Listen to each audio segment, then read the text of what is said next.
It was a typical Saturday afternoon, the kind that seamlessly blended into my familiar routine. I had spent hours in the garage, fully engrossed in the meticulous task of fixing my bike. At 20, after my dad remarried Linda, I still lived at home. Linda, at 60, was nearly 3 times my age, yet her vibrant energy and ageless elegance were undeniable. That day, I didn't expect anything to disrupt my usual Saturday monotony. As I tightened the last bolt on my bike, the door from the house to the garage creaked open. Assuming it was just my dad, I was surprised to hear Linda's voice, soft yet authoritative. "Hey, you're spending a lot of time in here," she said as she entered. I looked up from my work to see her framed by the soft afternoon light, wearing a flowing dress that highlighted her figure.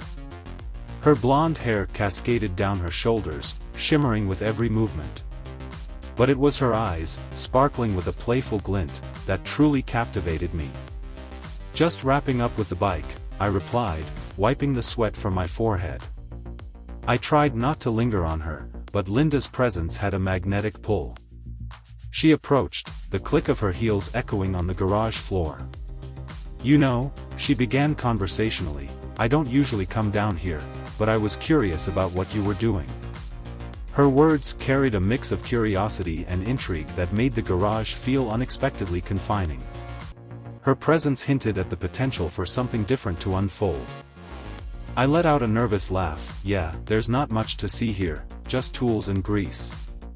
Her familiar warm smile now seemed more intense. She moved closer, leaning against the workbench just a couple of feet away from me. "You've been working so hard lately," she remarked sincerely. "You deserve a break, don't you think?" Her words lingered, and the garage's usual spaciousness felt almost claustrophobic. I sensed an unspoken connection, an undercurrent of something deeper that unsettled me. "Maybe," I whispered, trying to maintain my composure. I turned back to the bike, fiddling with a bolt that didn't need tightening, trying to distract myself from the emotions her presence stirred. "You don't have to be shy around me," she said softly. Her hand rested lightly on my shoulder, making my body tense. Her touch was delicate, almost hesitant, yet it sent a shiver through me. "You've grown up so much," she whispered, her fingers trailing down my arm. I could barely breathe, my heart racing. "Linda, we shouldn't," I started, but she moved closer, her body pressing softly against mine. The electricity in the air was palpable. "It's okay," she murmured soothingly, her hand rising to the back of my neck. Her touch was both tender and assertive.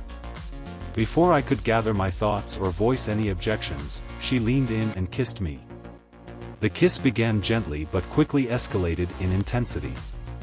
Her lips were soft yet firm, and there was an urgency that swept me off my feet. I felt as though I was drifting, unable to think clearly. I wasn't pulling away, her hands explored, slipping beneath my shirt with deliberate motion, tracing the contours of my muscles. Caught in a dreamlike state, a part of me hesitated to emerge from this intoxicating experience. "Linda, we shouldn't," I murmured against her lips, trying to cling to rationality. But she merely smiled, her eyes twinkling with mischief. "Why not?" she asked playfully. "Your dad's gone for the day, and it's just the two of us here." With a fluid motion, she eased my shirt off. The sensation of the fabric slipping away left me breathless. Her touch was enchanting, and her kisses ignited a desire for more. She guided me backward until I was pressed against the workbench. Her lips trailed down my neck, blending tender affection with simmering heat.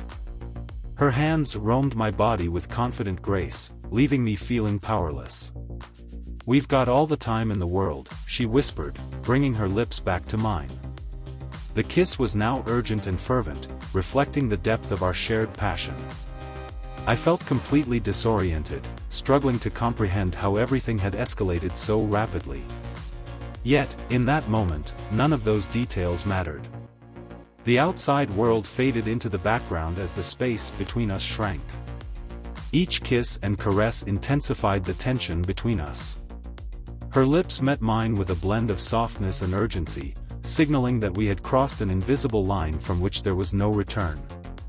The garage now felt like it was closing in on us, its walls heavy with the weight of the moment. The air was thick with anticipation, charged with longing. Her hands explored my chest with deliberate, worshipful strokes. "I've seen the way you look at me," she whispered, her breath warm against my skin. "Don't think I haven't noticed." Her voice was a seductive murmur that made my heart race uncontrollably. I swallowed hard, feeling a flush of heat. Her words were undeniable. I had tried to stifle these feelings, but now I couldn't escape the reality of my longing. For months, I had been inexplicably drawn to her. I had tried to ignore it, but her presence was irresistible. Her warm, tender hands glided down my sides with a feather-light touch, sending shivers through my body. The contrast between the garage's cool air and her warm skin was overwhelming. She began to peel my shirt away, each movement slow and sensual, heightening the tension. "You don't need to hold back," she murmured, her voice brushing against my neck like silk. Her words enveloped me in vulnerability, leaving me in disarray. My thoughts tumbled into chaos. Instinctively, my hands found her waist, pulling her closer with urgent need. A knowing, satisfied smile graced her lips. She kissed me again, her lips meeting mine with an intensity that spoke of long-suppressed desires. In that electrifying moment, everything else faded away. The outside world became inconsequential, leaving only the two of us. Each touch and kiss affirmed the deep feelings simmering quietly between us. The garage transformed into a private haven where we could lose ourselves. Her dress slid tantalizingly downward, revealing flawless skin. I was irresistibly drawn to her, captivated by every curve. The difference in our ages heightened the allure, adding a thrilling edge to the experience. I was painfully aware of how inappropriate our actions were, yet I was unwilling to stop. She guided me to an old couch in the corner of the garage. What had been a place of solitude now transformed into a setting for something bolder. She settled onto the couch, pulling me beside her with an intense gaze. "This is just between us," she murmured. "No one else needs to know. It's just you and me." I nodded, leaning in to kiss her again. Our bodies' closeness created a paradox, both wrong and intoxicating. Each kiss and caress ignited a fiery desire, making it harder to break free. We remained entwined, wrapped in the intensity of our connection. Time seemed to stand still, rendering everything else insignificant. My father's expectations and any trace of rationality became meaningless. All that mattered was how her body responded to mine and the way she breathed my name with fervor. If you're still watching this video and find these stories engaging, please comment number 2 below to let me know you're still with me. Thank you for your valuable time. Eventually, reality intruded as the sound of a car engine rumbled into the driveway. We sprang apart, breathless from the passion. "Your dad's home," she said urgently. She adjusted her dress, trying to erase all traces of what had happened. I scrambled to pull on my shirt, my hands shaking. The weight of the situation pressed heavily on me. Linda turned to me with a serious expression. "Remember, no one can ever know about this," she whispered urgently. Her words reminded me of the secrecy enveloping our actions. I nodded, wrestling with the emotions swirling within me.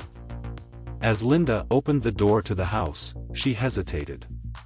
Her expression softened, showing gentleness. "Look," she began, her voice tender. "I meant what I said about this being complicated, but that doesn't mean it's wrong. I just wasn't ready for this." Her words bridged the heaviness I felt and the possibility of something hopeful. The tension shifted, hinting at an opening for understanding and reconciliation. Thank you for joining us on this journey. We've explored deep emotions and experiences. I hope you found these insights thought-provoking. Please share one thing you've learned in the comments below. If you enjoyed this video, don't forget to like, share, and subscribe to our channel for more content like this. Your support helps us continue creating and sharing these stories. Thank you for watching and see you next time.